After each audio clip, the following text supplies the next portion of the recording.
আসসালামু আলাইকুম। এটা হচ্ছে আমাদের গাছের পাকা ডেওয়া। তো আমি এখন এটা মজা করে ভর্তা বানাইবো। তো আপনারাও দেখুন, মানে ভর্তাটা শেয়ার করবো এখন আপনাদেরকে। তো বাসায় আছে বর্তমানে আমি আর আমার আম্মু। তো কম করে এখন নিছি, বেশি নিলে অপচয় হবে, তাই ভর্তা বানাবো এখন আমি। ডেও নিলাম এখন, এখন দিব লবণ, স্বাদ পরিমাণ সব ইয়ে দিয়েছিলাম। আপনাদের যেটুকু প্রয়োজন হচ্ছে দিয়ে দিবেন। তো একটু চুকা, তো একটু চিনি দিলে স্বাদ হবে। আমি এক করে দেবো জাস্ট, বেশি না কিন্তু এক করে জাস্ট।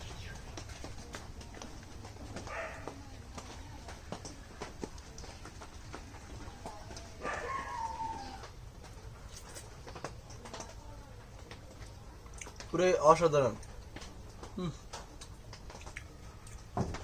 আল্লাহ হাফিজ।